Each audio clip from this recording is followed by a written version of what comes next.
this is Tony Speaks, and this is my lovely wife, Kim. We are the founders and co-creators of the lifestyle brand and podcast, Becoming Disciplined. Every week we meet, learn from, and share best practices with highly disciplined men and women from a variety of fields and endeavors. Follow us on our journey. Lynnelle Hayes is a licensed psychotherapist currently licensed in Georgia and Virginia with over 10 years of experience working with diverse populations, including children and youth in individual practice, group home, and school settings. She also has worked with adults experiencing depression, anxiety, grief, and loss, and low self-esteem in a private and group practice setting. She has worked as a military and family life counselor, providing counseling services to active duty service members and their families. Lynnelle received her counseling degree from Virginia Commonwealth University and has received training in cognitive behavior therapy and child-centered play therapy at the Beck Center and Johns Hopkins University. Lynnelle's counseling approach is eclectic and guided by her relationship with Christ. She desires that everyone she works with know the value and work they innately have because they were created in the image of God. She enjoys reading, nature, taking care of her mind, body, and spirit, and spending time with family and friends. Lynnelle lives in Georgia with her husband, Lieutenant Colonel Joseph Hayes Jr., and her daughter Nia. But this week, Lynnelle Hayes is becoming disciplined. 3. Today on Becoming Disciplined, we interview licensed psychotherapist Miss Lynnelle Hayes. Lynnelle, welcome to Becoming Disciplined. We are so honored to have you. Thank you. I'm honored to be here. Awesome. Now, Lynnelle, before you educate us and share your current story, I think it's good for my audience to be aware of your context. Every superhero has an origin story. So the beginning of your story, where did you grow up? So I grew up in Chesapeake, Virginia. And initially for the first 15 years of my life, I grew up in a trailer park, actually. And grew up with both my parents and 2 siblings, 2 brothers. I was a middle child. So. Awesome. Now, would you style your childhood as conventional or unconventional? How would you style it? I would think pretty conventional, depending on, what definition you're going by. Both my parents are Christians. Sure. Pretty traditional as far as like their roles. So my father was the main breadwinner, and my mother, although she had a profession, chose to stay home after she had my older brother, and then myself and my brother. So she chose to put her career on hold. And my dad worked 2 to 3 jobs so that my mom actually could stay at home with us. So pretty traditional in that route. So that's powerful. All right, that is powerful. Now, when did you discover that counseling or therapy was your vocation or gifting? okay, so that was it was a process. It was a journey because I had several interests. I knew I wanted to teach in some format. I also wanted to be able to advocate for people in some format. And I also wanted to have some level of control of my job as far as my schedule, my work time. So initially, I wanted to own my own business. And then I said, well, you know what, let me become a teacher. So I did a practicum in my undergrad education. I did a practicum, but then realized teaching wasn't for me. I didn't like to be closed in, and I didn't want to teach like 20-something kids. I was overwhelmed by that. And then I also started to study for the LSAT, which is for law school. Mm. So I prayed about it, to sought guidance, talk to different people in each profession, and then decided that, so while I'm a licensed psychotherapist, I'm actually a licensed clinical social worker. So I decided to go into clinical social work because I then could become a licensed psychotherapist. In doing that, I could, in some manner, teach or instruct clients when I was working with them. I could actually have my own business, my own practice, and I could act as an advocate for my clients. So it kind of helped me incorporate all of the desires that I had going into the world of therapy. And that was probably, so undergrad, and then after undergrad, I took 2 years off, worked in a variety of jobs. And then back in 2006, is when I decided to pursue counseling as a profession. Okay. Now, are good counselors made or are they born? A little bit of both. So, and if you're lacking an area, there in most areas you can actually, if you're lacking in an area, you can learn, you can grow. But we need to be good listeners. So we need to be able to not only listen to what's being said, but what's not being said. We need to be keen observers of nonverbal social cues. So for some of us, for some counselors, that comes really easily. Like for me, it's very easy. We need to be patient. And I believe if you're not naturally a patient person, that can be something that you grow in. So I think that is really a matter of if you don't have a particular skill, being able to be willing to learn it and to practice it and to grow in excellence in it. Okay. Now, speaking of that, you have permission to hurt my feelings on this one, all right? Because I had a therapist once, and I don't want to say fired is too harsh a term. I moved on Mhm. from that therapist because he confused me with another client. Now, was I lacking grace in that moment, or was I being too harsh? Or you can hurt my feelings. Trust me. I mean, you can come on. Let me have it, Okay. Miss Lynnelle. Um, if it happened once, Okay. I, it could be a lot of different reasons why that happened. They have a lot of clients, but that would be a red flag. It would be because it just it's off putting.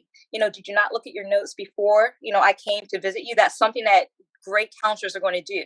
We're not going to be caught off guard. We're going to review our notes prior to a session. So if you don't have a good memory, which is something that counselors need to have, we need to have good memories. If you don't, then you need to be prepared and at least look at your session notes from the previous session prior to the client coming in. So that really shouldn't happen. But again, if we also encourage clients when they come and like say something is off-putting to them, then to be open with us and bring it up. So that way, who knows? Maybe he had a bad day. He or she had a bad day. We don't know. But we also encourage clients that if they are feeling uncomfortable, that sometimes, we might not be the best fit for them and for them to feel free to move on. So it's not Okay. really a right or wrong answer. Okay. All right. All right. All right. Now, I, the subject of our podcast is discipline. And so I'm gonna move away from the counseling just for a moment. When you were growing up, did and let me give some context. I wouldn't invite Lynnelle on here for my audience. I wouldn't like invite her on here if I didn't consider her a very disciplined person. Now, did you participate in sports growing up? I did. Uh, So in elementary, well, I started middle school and high school, I participated in track and field. okay. So that was the only sport in that area, track and field. Okay. Yep. Okay. Did would you say that track and field contributed to your discipline growing up, or was it just an expression of what you were already taught at home? I believe it already was an expression what I was taught at home. So for me, when I look at discipline, I go back all the way to the first grade. So in first grade, um, we were presented with a trophy. Someone was going to win a trophy, whoever read the most books. And so I remember myself in first grade saying to myself, I want that trophy. So I did whatever I needed to do to win it. So I read the books. I had two different library cards, so I can go to more than just one library. So because we only had a limit of books we could get out during that time. So for me it started all the way back in first grade, but it's even further than that. Like my parents, when I think of discipline, I think of persistence. I think of a do what you got to do mentality. So even when I talked about my dad working 2 to 3 jobs, for him, he wanted his wife, the mother of his children, to stay at home with his kids. And so he did whatever he needed to do to make that happen. So a sacrifice. My mom was a head psychiatric nurse, but when she had us, she felt more important that it was for her to be at home. So she sacrificed that part of her. So growing up, I recognized in order to get what you want, in order to reach a certain goal, it needed to be sacrificed. Mm. I never knew that about you. I never knew that mom was a head psychiatric nurse. So then Mhm. that that vocation, I guess, runs in the family, huh? Yes. Now, Yep. outside of mom and dad, was there someone in your community that you remember that really inspired you with their level of discipline? Um, it would probably be my youth pastor, Elbert Watson, and he was a professional dancer. Now he's a headmaster of the dance program at Norfolk Academy. But he was very disciplined, but also very humble, very down to earth, very approachable. So he was one that really impacted me at a young age, and even still to this day, he's in his 70s. So, Oh wow, wow. I met him once. That's mhm, you got me thinking now. My kids want to be, they love dance as well. mhm, So yeah. now what habits you spoke about reviewing notes, but other than reviewing the notes before the person comes in, what are good habits and disciplines that make a great therapist now Mhm. that you're 10 years in? Okay. Mhm. So one is being able to empathize with individuals, being able to put yourself in their shoes, whether regardless of whether or not you agree with what they did, what they're going through, it doesn't matter. Being able to at least put yourself in their shoes and experience from an emotional feeling state what they are experiencing. Um, we already mentioned a great listener. You have to be able to active listen. You have to be able to summarize what you believe the person has said to you and be willing to be corrected. So if I summarize to a client, well, this is what I'm hearing you say, and sometimes they'll say, well, no, this is what I mean. Being completely open to that, adaptable. We as therapists might have an agenda based on therapeutic goals where we want to see the session go, but that client may have had something happen to them in that week where they want to touch on instead of what's on the goals. We have to be adaptable. We have to be patient. Mm, We have so there's this theme. We have to meet the client where they're at. It's not about us where we think they need to be, how fast we think they need to go. It's about sure. where we have to meet them where they're at. Um, I want to say good problem solver. Uh, you have to at least be able to prioritize, help clients prioritize. Um, Also, self awareness. We have to be aware of what's going on within ourselves, with our clients. We also have to maintain presence. And what that means is like, so when a client comes to us and they have like a traumatic story or just a really tragic story, we have to be able to stay grounded and Mm, not react or overreact, is what I want to say. I've had clients come to me and say, and they're high functioning individuals. So the reason why they seek therapy is because they can talk to family members, they can talk to friends, but when they share what's happened to them, I'll use their words, freak out. And mm, so when they do that, that arouses them even more. So they wanted to be able to come to a person where, let me tell you what's happened to me. And I know you're going to be able to stay level headed, so to speak, while helping me sort through things. So that's a huge piece. Being able to stay present, stay grounded when you hear just some of the worst stories that you hear. Um, Let me think what else. Being able to build rapport. So mm, being able to just kind of build that relationship with someone in a short time frame. For some of the therapists that are billing insurances, we don't have a lot of time with clients. So we'll have sometimes 6 to 12 sessions. So we can't take a couple of months to try to get to know somebody. As therapists, we also going to really love going deep. We don't really do well with the shallowness, small talk. We'll do that, and we're doing it for a goal. But we really like to go deep, and we can get there quickly. So during that first session is when we have the assessment. So we have our basic questions that we're asking. We have the probing questions. We have a natural curiosity, and that all helps with building rapport in a quick manner. okay. Now, let me ask a tough question, and this has to do where possibly I blew it as a parent recently, and so then that way you can kind of and maybe someone else can learn from this. Um, I recently with my family went to the zoo, and we had one of the family had an injury, and so we had to cut the trip short. And my oldest, she, even though it was someone in the family who was injured, Mhm. my oldest still expressed her displeasure and was, crying because they didn't get to see the panda. Like they didn't, and I asked the person why they were, I asked my child, why were they crying? And then they expressed that it was because they didn't get to see the panda, even though they knew that there was an injury in the family, and I kind of went off for like 15 minutes, how disappointed I was that you're not caring about the injured family member more than you wanting to see the panda. The panda's gonna always be there. You have this injured family member. Um, but then here's where I kind of saw the error in my ways, like 3 days later. Mhm. Um, we had watched this episode of Different Strokes, and it was the episode where Arnold was almost molested, and like Dudley, I think, was molested, right? And the molester was trying to get the boys to be quiet about the molestation and everything else. So we had started to ask my kids about the only time they've ever been away from us was at this place at the YMCA, and we Uh-huh. started to ask them questions, and it turned out to be nothing, but they kind of clammed up on me, like they and I began to think like, yeah, they clammed up on me because I went off 3 days ago when I said, "Hey, what are you thinking about? Why are you upset?"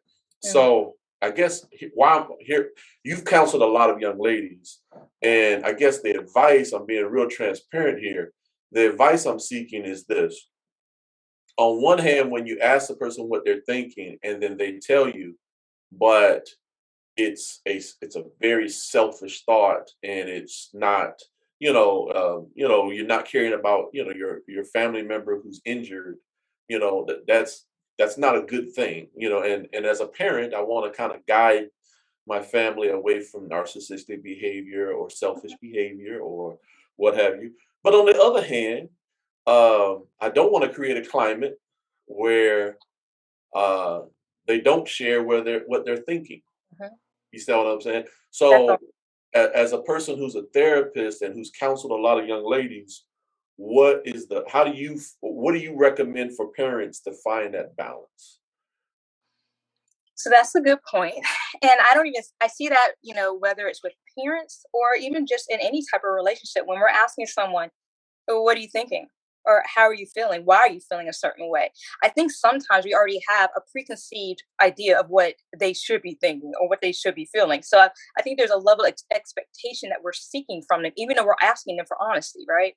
Right, right, Um, right, so I think that in that manner, when your oldest daughter expressed, well, this is how she was feeling because you guys had to leave early, right, it's a valid point. You're disappointed and empathizing with that, even though you empathize with something, doesn't necessarily mean you agree. So we can empathize, like, I've had clients and I've dealt with parents who were the molester. right. They were the ones that did the act. Mhm. And, we're listening to their story of what contributed to them doing what they have done, to another child. Right, So I can empathize with you and understand your behavior, but right, I don't have to agree with it. So initially, for that oldest daughter, I can empathize with you. It is disappointing. That is upsetting. I understand that. However, this is top priority. And right. then this is that panda, like you said, will be there. So I think what may have been missing is the fact that it is disappointing when you have to leave an event earlier than expected, when you're not able to experience what you thought you would have been able to. Because that's going to happen not just now, but it will happen in the future Right, with her and with all of us. So just right, being able to empathize with that and verbalizing that, understanding that, but then coming back with that corrective stance. This happened, so this takes precedence, but I understand. That's good. That's good. I'm gonna go and give her at the end of this interview. I'm gonna give her a modified apology. All right. So I appreciate that. Uh-huh. Now, a lot of us, for those who are listening, I don't consider this a religious podcast. I want everyone to be what everything I do. I go a little too far with Jesus, Jesus, Jesus, Jesus, Jesus.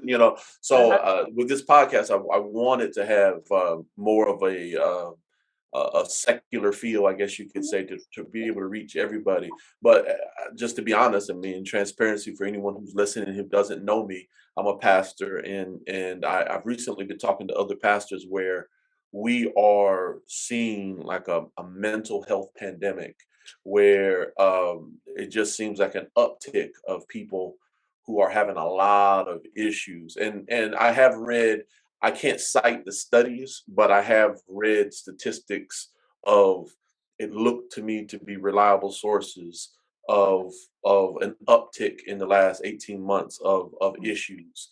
Mhm. As a therapist, as a licensed psychotherapist, what do you think is causing this? Is it corona? Is it our diets? Is it social media? Is it media? What do you, if you could, I know you can't, you may not have a scientific study to say, oh, I know it's this, but just as someone who's in the field and is dealing with people on a regular basis, what would you say is causing this uptick of this mental health pandemic? Um, so I wouldn't say that it's like maybe just one cause, but I think there's contributing factors. Um, so there has been an uptick. Just how much we're not sure. Um, I think that people have struggled with mental health issues, since forever. However, we've seen whether it's with the Olympics and what was going on with Simone Biles and like others, we see that now there definitely is there's still a stigma, but there definitely is more of a level of comfortability with coming out and at least expressing this is how I'm feeling. So I think that a lot of times people maybe have been silent or struggled in silence. Um, but definitely with COVID, with the sheltering in place, so you've had increased isolation. Um, and when you do shelter in place, not everybody has healthy families. Mm, So everybody's together and they don't know how to be together. That's definitely something that's been on my mind. So even with families, I've noticed families, even though they've lived in the same house, we have been so busy mm, that we really don't know how to be with each other in the same house. wow. When sheltering in place happened, that was revealed. So there was more chaos, um, more discord. So we saw increase just in like family therapy. Right. Um, so I definitely think COVID has played a role in that. In that they're sheltering in place, isolation, not being able to interact with others outside of the home, even just increased anxiety over with so much in the news. If you're constantly watching the news, and it's just it impacted me, so I have to limit my how much I watch the news. So definitely increased anxiety, increase in depression, uncertainty, um, diet. That is huge. Um, I think that we don't emphasize enough how much diet plays in Mm, mental health. Um, I think again with the busyness, we're going to the fast food places, or even if we're bringing something home, we're popping it in the microwave. Um, so I think diet definitely plays a role. Some of it has been researched, especially with depression. mhm, Like carbohydrates, certain carbohydrates, the simple ones, can lead to a deficiency in like the vitamin B um, levels. So diet definitely plays a role. Lack of exercise, and it doesn't have to be like your traditional exercise is going to a gym, but just getting out and walking. Um, so there's all of it's contributing. There's a lot of contributing factors that play a role into what we're seeing nowadays. Even school settings, and I know it's going to vary depending on where you're at, but just decrease in level of recess, especially during COVID. So I know certain kids that I knew didn't have recess, and so they didn't have that physical outlet, and they definitely don't get it at home either. So that also was a contributing factor. Media. I think, even with food, what we put in us, it impacts us. So whether what you listen to, what you watch, all of those things play a factor in our mental health, how we think, how we process things, what we think we should be feeling, what we think should be going on in our lives. All of that plays a part. Well, let's switch gears here a little bit. Our families have something in common, and my wife and I, a lot of people on this podcast don't know. My wife and I celebrated 20 years of marriage before our first child, and we also celebrated 5 years. Oh, excuse me, five. Didn't celebrate. We experienced 5 miscarriages. And along with those 5 miscarriages, we went through 13 years of infertility, out of the 20. Uh, with all of that in mind, I've seen a lot of Facebook posts that you've made about the fibroids issue and infertility issues and those type of issues. What would you like? What do people need to know that they do not know about this issue of fibroids and infertility? So I'm going to speak from the standpoint of a Black woman. This impacts white women or non-Black women, but just not as much. Because there are some women that have fibroids and they're asymptomatic, so they don't experience, life-changing impacts from it. So Black women, by the age of 50, 80% of Black women would have been diagnosed with a fibroid or multiple fibroids, would have gone through surgeries. Black women are encouraged to get hysterectomies at an earlier age. And we're more likely to suffer from the symptoms, whether it's, monthly painful periods, excessive bleeding, which leads to anemia, and then infertility challenges. And so like you have suffered a miscarriage. I'm very open about that. And partly why they think that was because I had multiple fibroids and I had a fibroid within the wall of my uterus. So it constricts the wall, it constricts the blood flow, everything's interrupted. So I suffered an early miscarriage. What we need to know about it is one, that I think because multiple family members have it, we think that it's normal, and it's not normal. The next 1 minute and 33 seconds will be reserved for a commercial advertisement. Good morning, good afternoon, or good evening, whatever time it is in your time zone. At least on my time, it's after church, and I don't know about you, sometimes after church I'm just lacking energy. Courtney. Yes? Can you get me a one of them vitamins that your mama takes? Here you go, Daddy. Let me try one of these. Tastes pretty good. My God, Kim! What do you have in there? It's made with vitamins B9 and B12. It's great for my overall health. It's made with pectin, a unique fiber in fruit peels. It's simple and delicious. Kim, did you know that more people search apple cider vinegar in the U.S. than tea? Google has 15,000 people searching that word every day in the U.S. alone. Kim, how can more people get this gummy? If you want to support the podcast, or if you're looking to improve your health, you can order these gummies at https://go.goli.com/becoming disciplined. Don't forget to use our promo code Becoming Disciplined.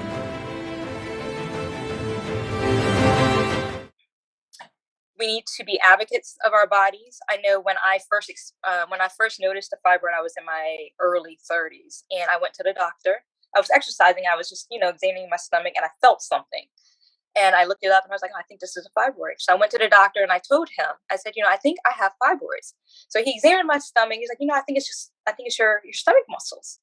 And so I was like, well, if it's my stomach muscles, I would have them on both sides of my stomach. And I didn't. I had to fight tooth and nail just to get an ultrasound. I had to keep going back, and I had to threaten the person and say, I hope that it's nothing serious, because if it is, it's not going to look good for you guys, because I've come here multiple times. And so they gave me an ultrasound, and I had 4 fibroids.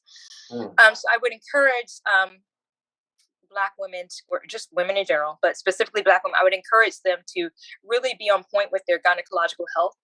and to start early, because the earlier that you do, you have more options and lesser chance that'll impact your fertility. There's multiple options that you have, surgeries, different things. But from a natural standpoint, from my research, I learned that it was estrogen dominance that was contributing to my fibroids. It was confirmed to me when I was going through my infertility challenges by my reproductive endocrinologist. So I had recently gone through a surgery, and it thinned out my uterus. And so she wanted to build up my uterus by giving me estrogen pills. So she's like, I don't want to give you too much because I don't want your fibroids to come back because it's estrogen dominant. So that was the first time that a medical doctor actually confirmed what I had already researched. Right. And so with that being said, we as women have to be really careful about what we put in our bodies.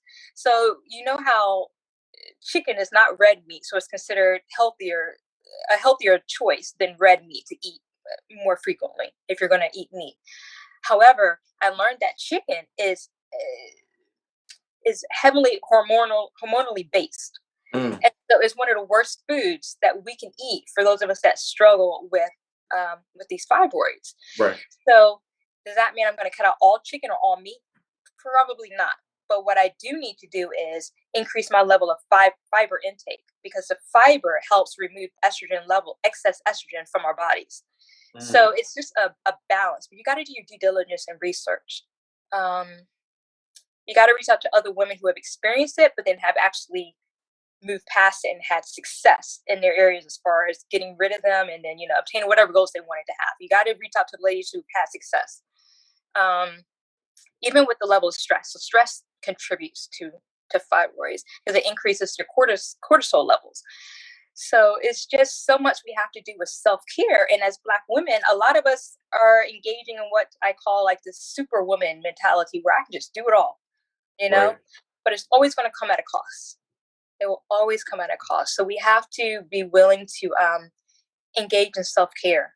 We have to be willing to take care of our bodies, regardless. I felt fine while I had fibroids.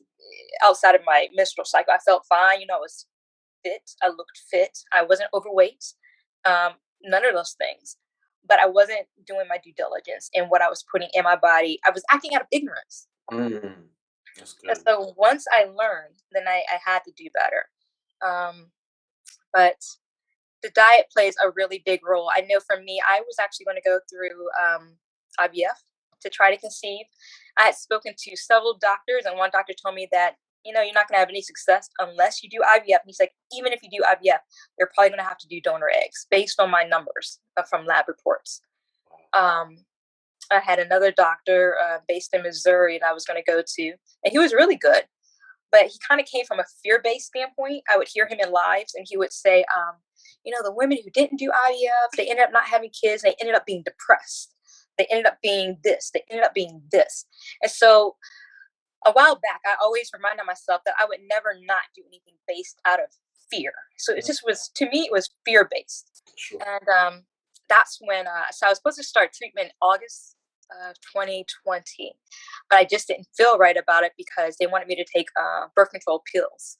And I knew that it would contribute to me having more fibroids. And so I was like, Lord, do I want to tear down my uterus in order to try to have a child? And everybody has different, situations or circumstances, but this was mine. So I said, I don't want to do that. So I was like, Lord, I have to release this desire that I have for kids. And I said, I have to release it. I'm giving it back to you. I know that if you want me to have kids, it will happen in the manner that you choose for it to happen. And if not, I will not be depressed. I will continue to walk in my purpose that you have me here on this earth for. So I made that decision in August. I called them and I said, I'm not going to go through it. I said, I'm going to have like some sort of family situation and I'm not doing it. In August is when I conceived. Oh, wow. And then September and then so on. So that's, I tell people that, my story because I think, because I'm going to be doing a group for women with infertility, but while we have the desire to have children, I think that we can't let that desire have us or own us, or we will lose our minds. We will be in a state of despair, and that's not what Christ wants for us. And it's just not a happy experience. So whether you're a Christian or not, but having the desire is fine, but just not letting that desire own us. And then doing our due diligence. At the end of the day, all we can do is do our best, put our best effort forward, and then let the results fall where they may. But we will have no regret because we did our best. Mm, mm.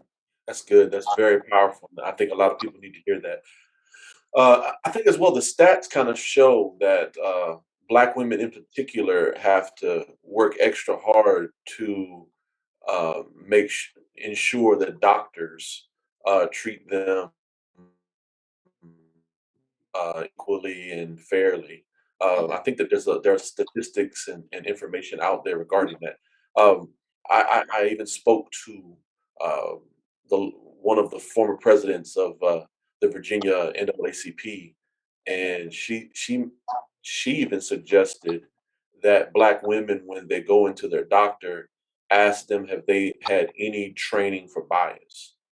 Have you attended any cognitive, I think it's cognitive bias training, or just or racial bias training, to see whether, hey, have you reaffirmed, or have you thought about this issue before you treat me? Because the stats show that, I believe the stats show that they're less likely to address the pain of Black women. They're less likely to prescribe medication. They're less likely to have empathy toward Black women and Black issues. So I think that's something that needs to be out there, that people need to be aware of. I will say this. So the doctor that I had the trouble with, as far as when I first had the thyroid, he was Black. Oh, wow. Wow. Yeah. And so the reproduction endocrinologist that I had was white. So while living in Georgia, because I also had to come to a realization, because everything you said is true. But while I lived in, living in Georgia and experiencing, what I did, I realized, I was like, okay, you know what? At the end of the day, I don't care what color you are. Right. What I do need you to be, though, is competent, and then compassionate, and then willing to hear me, because I know my body. Now, right. More likely, though, that you are going to, when you do come across like the Black physicians, they are going to be maybe more aware of the fibroid issue within our community. But I just say that at the end of the day, yeah, you definitely want to see if there's any the bias going on, and just to be that advocate, but not to be closed-minded if you're coming up to someone and they're not your race, because you just never know. Amen. Amen. Amen. Well, asking them that question will at least open up a dialogue. Exactly. Now, you also are, like you just mentioned, congratulations. You're a new mom. Yes. Now, as a new mom and someone who has the psychological training, it's got to be different for you because you're experiencing it while having the training. Or potentially, I don't want to say you experienced anything, because I don't know. We'll find out. But how, as someone with the training, did you experience any postpartum depression? And then, if you experience any postpartum depression, then how is that as a psychotherapist when you're experiencing it? How does that relate to you? And any advice for someone who is a psychotherapist who may or may not have experienced this? What advice can you give to moms, or soon to be moms, as they potentially could be going through this? So I think, I definitely experienced baby blues, which is different. Baby blues is going to last for 2 to 3 weeks. And I definitely experienced that. I will say something I didn't know was present. I actually experienced, depression, anxiety during pregnancy. And as I was doing my research, realized that is a thing, and that it does impact women. However, when they bring it up to their doctors, usually they're just kind of like, again, just kind of like not validated, like, oh, it's your hormones, which, yes, that plays a part into it. So I experienced it during pregnancy. I think because I've had the miscarriage, and because I was older, 41 years old, it was hard for me to enjoy my pregnancy. And because I was always fearful that I was going to lose the pregnancy. So, yeah, that was very real for me. And it got to the point where, because I wasn't getting the validation from the first OBG that I was going to, that I did reach out to a colleague that was a therapist, because I knew like this is beginning to, I was losing sleep. I wasn't enjoying anything. There was multiple crying episodes. I was just overwhelmed. And so I definitely needed someone to, and I was aware of it though. So I was very aware of it, but I was like, I need to talk to somebody. So I did seek out counseling, and it helps. I can't say that it goes away completely. I think it is, I think that is a special case when you struggle with fertility. Everybody thinks like, oh, you should be so happy, it's finally here. And you are, but it's an unsettling feeling, because you just never know what can happen. It's a little bit of a joy killer. But so I did experience that during, and then afterwards I did experience depression and anxiety. I realized that, guys, it never really ends. And so that's where, for me personally, I do have to lean spiritually also. So I definitely do the therapy piece, but also spiritually. So I recognize that, you know what, Lynnelle, there's always something that can happen to you or to your child. And there's only but so much that you can control. So for me, I have to really write down, what do I have control over? And by God, I'm going to do everything that I have control over to ensure my daughter's safety and my safety. And then everything else, I have to let it go. And I literally have to let it go. So for individuals who may be experiencing that, it's kind of similar to how we treat individuals with anxiety. When anybody, just really coping skills, exercise. So exercise for me is therapy. So I go out running, I go walking. It's a great stress reliever for myself, but you have to find what works for you. That doesn't work for everybody. So you have to, lean into the coping skills. You definitely need somebody to talk to. You definitely need somebody that's not going to be judgmental. You also have to talk to somebody that's not going to want to be like a quick fix. Well, let me fix this, or just try to solve the problem. You just need someone. You need to be heard. You need to be heard, and you need to be validated. That's good. So even in my experience, where women are still calling me because they're still struggling through infertility, I was like, you know what? That is hard. That whatever they're going, it is. And so I don't try to minimize what they're experiencing out of my own level, maybe of sometimes we feel uncomfortable with people's pain. So we have to learn how to be comfortable with it. Yeah, I think also what helps is, as I was looking at postpartum depression, support system. So something I've had to learn is that people express wanting to help, but sometimes they don't know how to help. And then sometimes I'm also part of breastfeeding groups. And so what I've seen in that group also is we can communicate how we want to be helped. And sometimes it's still not given to us because they have their own way of how they want to help. And it's not always helpful. So you really have to find those people, like Dr. Henry Cloud says, like safe people. You really have to find those type of people where they're going to be able to give you the help that you actually need. That makes a world of difference, the support system. And it has to be in such a way that it's actually helpful to you. So for me, when I had my baby, I didn't need, I needed sleep. I needed sleep.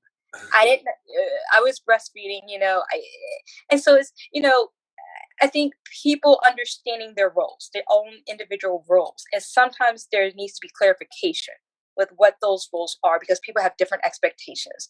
And so just really for women, being okay with verbalizing when something's not helpful, even though that person is coming from a standpoint of help and doing it in a kind way, but really just advocating. It all goes back to advocating for yourself. I know you're trying to help, but this isn't helpful to me. Here's what would be helpful to me. So really being able to communicate that and just being aware of what is helpful to you and just really verbalizing, and hopefully, that support system will be understanding, because I think that's a really big contributing factor. That's good. That's good. I think the golden nugget I take away from that, and it's going to probably help me with my daughters, is when you said I need to be heard. You know, that's very powerful. I think that's almost divine. That's a divine moment right there. Um, Also, just as a thought, uh, when you talked about being 40 or 40 or 41 and being pregnant, uh, if I ever become very, very rich, I will use all of you all who are psychologists. And I think the psychologists or the therapists, psychologists, those in the mental health field, they need to help the rest of the medical industry redo how they do things.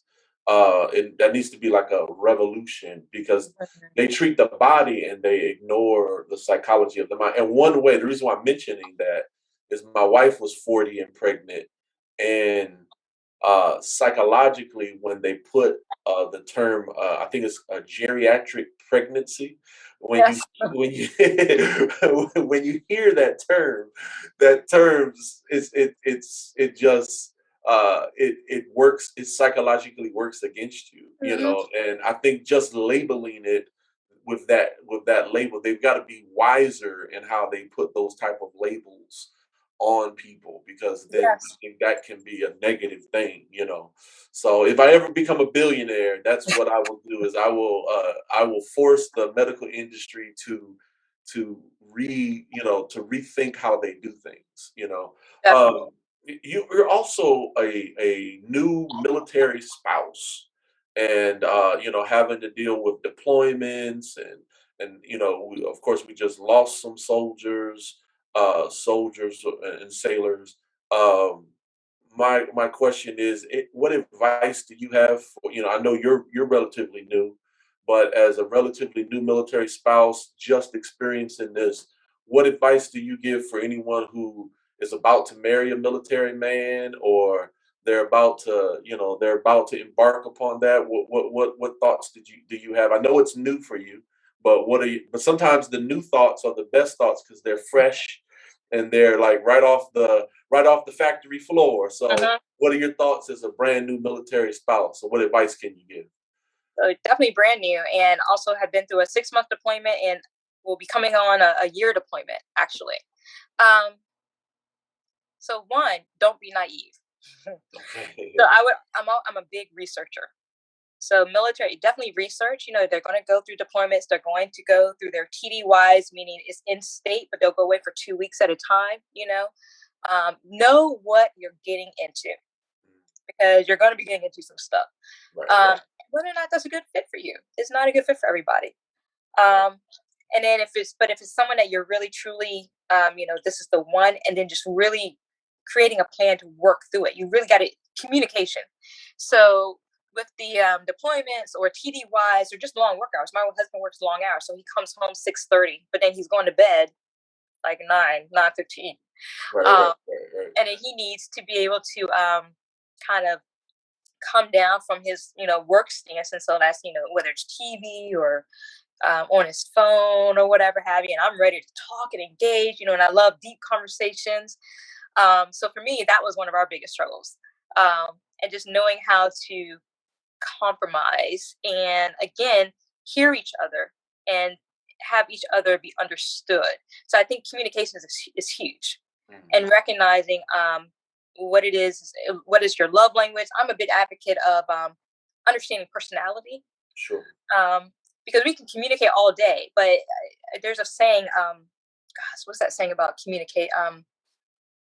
It's slipping my mind, but it's big on, like, you got to communicate or whatever. But communication is huge, but to be understood is Mm. even better. So I can tell you something, I can communicate something, but if you don't understand where I'm coming from, it really doesn't matter. It actually can be even more frustrating. So my husband, they had to do a personality test. He sent me the link, and I did it, and it really opened my mind to like understanding him, because it would drive me crazy because we're just two very different people. We look at the world very differently, and what I may have ascribed to him something negative based on how he reacted is not at all. So I think just really also trying to understand each other's personality will help, even just coming from a military standpoint. But just knowing what you're getting into, and then really taking advantage of the resources that you have available. There's so many resources on the bases that they have for you, and just not being afraid to seek help when you need it, or to reach out to other military spouses. It's going to be huge because it does take sacrifice on both parts. So. Okay, that's good. That's good for people to know. Good for people to know. Now, now I want to ask a more general questions. I've exhausted all the Lynnelle specific questions. All Okay. right, but just these are just general questions we ask all of our guests that we bring on. I know you mentioned earlier working out, the importance of working out. Do you work out in the mornings or the evenings? So I prefer evening time, but I have moved to morning time just because we married my husband. My husband's a morning person, but I prefer evening time. Okay, okay. For outside. Awesome, awesome, awesome. Now, as a high performer, how well do you sleep? And do you consider yourself a sound sleeper, or are you up all night, or how is that? So definitely I'm a sound sleeper. I've never had issues with sleeping until having a child. Right. But prior to that, sound sleeper, if I have a lot on my mind, I definitely will need to talk about it. So if I can talk about it, or just write down my thoughts, or at least have some sort of direction I'm going with in my thought process, then I'll be able to sleep soundly. And not only that, I'll be able to sometimes work through things while I'm sleeping. And so I wake up and I'm like, oh wow, that's what I need to do. So I've always been a sound sleeper, no problems with that. Things don't keep me up at night because I get it out, whether it's verbally or I'm gonna write it out. Or for me personally, I pray. I'm like, Lord, give me direction, whether it's for clients or whatever have you. I definitely will talk to for me, God, and pray about it, and then I'll go to sleep. Yes, I do deal with it. I have to either talk about it, write it out, because if I don't, then it's going to keep me up. It's too much stimulation going on. Okay, okay. Now, what book besides the Bible that has helped you the most as a mother, and then also what book outside the Bible that has helped you the most as a therapist? Okay, so as a therapist, I read Dibs in Search of Self by Virginia Axeline, and it's a play therapy book, but it's based on a true story. So, that was back in 2006 or so. So I read that like in a couple hours, and it's like, I want to get into play therapy. It was about a kid who was being abused, and he became mute, and play therapy, which is just helping kids learn how to label, work through things during play. And he came out better. So that really sparked my interest. And then play therapy, the art of the relationship by Dr. Gary Lander. He's a Christian. That impacted me because he described the play therapy relationship. He compared it to our relationship with Christ.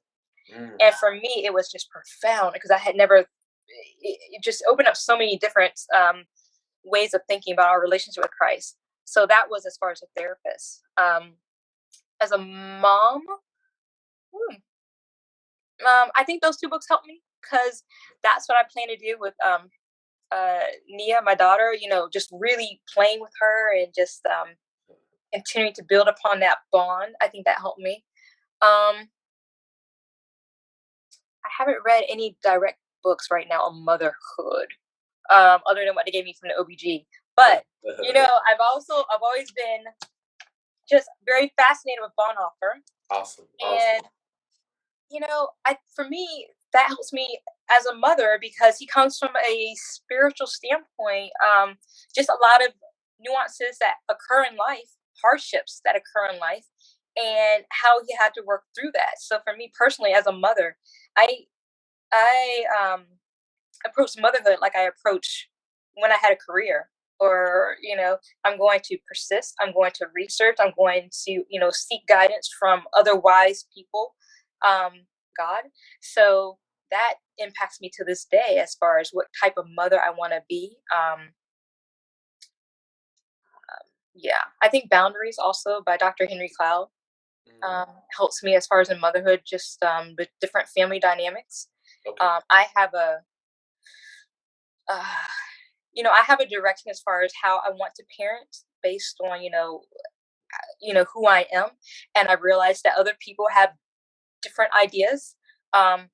And they're loving people in my family, and just trying to set boundaries to help protect what I desire for my daughter, while still encouraging and fostering healthy relationships that she's going to have with other family members. I think that's one of my biggest challenges that I find for myself, and just learning how to compromise and compromise well. That's good. Yeah. That's good. That's good. Now, becoming disciplined, we examine discipline or organization in the following areas. And don't worry, I always have to say it like 2 or 3 times for all my guests. All right. We look at spirituality, mental discipline, physical discipline, emotional intelligence, financial discipline, time management, and home and data organization. Now, out of these, I'm going to read them again, but which of these do you consider your strong points? And which could use some work? And then if there's an area that could use some work, do you have a plan in 2021 to address that area? So let me read it one more time. Spirituality, mental discipline, physical discipline, emotional intelligence, financial discipline, time management, and home and data organization. What's the strong point? What's the point that needs some work? And then if there's an area that needs some work, what's the plan? Okay, so for me, spiritual discipline comes easy to me. It's where I learn the best, and the easiest. Always room for growth, though. Emotional intelligence definitely is a strong point. Also room for growth. Physical discipline comes easy to me because, again, I'm going to do what I got to do. Right. Mental comes easy for me also. What I do need to work on is time management, because I can become obsessed with certain topics or things that I get consumed in those areas, and other areas I consider less important. I just let those things go. So it worked for me as a single woman. I would just be a night owl. I'd be reading, researching, and my house would just be completely disorganized. I'm like, well, this is more important. That does not work in marriage. So time management and home is a piece that I have already had to work on since becoming married. Awesome. And that has been, so my plan has been something I've already implemented, because I get overwhelmed with just clutter. I don't know where to start. So it's not that I'm being lazy. I just don't know where to start, so I just don't start. Right. So recently, I just break things down into smaller tasks, and then I find that I'm able just to really get through all of it, and not even in a long period of time. So I have to break things down into smaller tasks. And I actually just have to also mention, like, well, you know what, Lynnelle, this is important, to teach my daughter. Right. My husband. And then you'll have time to focus on all your other passions later. So it's just really, it's just a mental thing I have to submit to. Awesome. Yeah. Awesome. Now, you mentioned this is a time where Lynnelle can share things the things that are going on. You mentioned some Facebook groups, and are you still taking any clients, or? So I've been on maternity leave, and the goal is, my goal was October to start taking some clients, but then I really feel like, I'm always asking myself, like, where, what direction should I be taking now? Because I changed. But I'm definitely interested in groups for women who struggle with infertility. That's really big on my heart right now. And then the other piece is groups for young girls and then females, young women, as far as recognizing our worth, and how that impacts our relational choices, our dating choices, how we treat our bodies. So those are my 2 biggest areas, like, including women in depression. So those are my focal points that will be when I do come back and take on clients. Sure. Now, if someone wanted to contact you about those issues, to email you or to connect with one of your groups online, where would be the best avenue for them to connect with you? Okay. Now, see, so when I said I joined some breastfeeding groups, so that's not my groups. But when I do start, I'm going to give my personal email address right now, because it would just be in reference to, getting more information. So my personal email address is Lynnelle, Lynnelle, the number 3 at AOL.com. Because right now I'm with the Decision Tree. So I'm with the group, and so that's where I'll be taking more clients. I do telehealth right now when I do go back. Sure. I can do that for individuals in Georgia and individuals in Virginia for those who wants to bill insurances. But if you don't want to bill insurance, then I can take clients from anywhere. So. Okay. All right. Well, that is good. Well, Lynnelle, this hour went by so fast. I know, I don't want you to bill me past the hour. I don't want you to bill me for 2 hours. But Lynnelle, we can't thank you enough for coming on. You didn't have to do this. You didn't need to do this. We truly appreciate it. Do you have the last word? Do you have any closing thoughts for our audience? And it's always good to know your audience. Your audience in this particular podcast are 30 to 55-year-olds. There are people who are trying to become a better version of themselves. I lovingly call them the Get Better Club. And, any closing thoughts of how a person could become more disciplined, or how a person can become a better version of themselves? Well, first, I want to say the fact that they actually want to be a better version of themselves, that's half the battle right there. You're recognizing that there's areas for growth. So there's some introspection that's going on. I then would say really reach out to individuals who are kind of where you see yourself wanting to be, and really linking up with them, whether it's a group that they have, or whether it's a book that they have written, or YouTube, whatever have you, but really connecting with other people that are further ahead than where you are. So that would be one. I've never been jealous of anybody, because if someone's beyond where I'm at, I want to get to where you're at. I want to learn from you. So I think connecting to those individuals is a huge piece. I think half the battle's done when you want to be a better version of yourself. So sometimes when we're working with people, they don't know that there's a better version. They're stuck, or they're okay with what's or their dysfunction or whatever have you is normalized. So I think the people that want to be better versions of themselves, half the battle is already won. You're in a good spot. Once again, we want to thank Lynnelle Hayes for coming on. And while we prefer you watch Becoming Disciplined on YouTube, as a reminder, we are available on all major podcast platforms: Apple Podcasts, Google Play, Audible, Podomatic, Spotify, and SoundCloud. So please, subscribe somewhere, and subscribe everywhere, and just subscribe.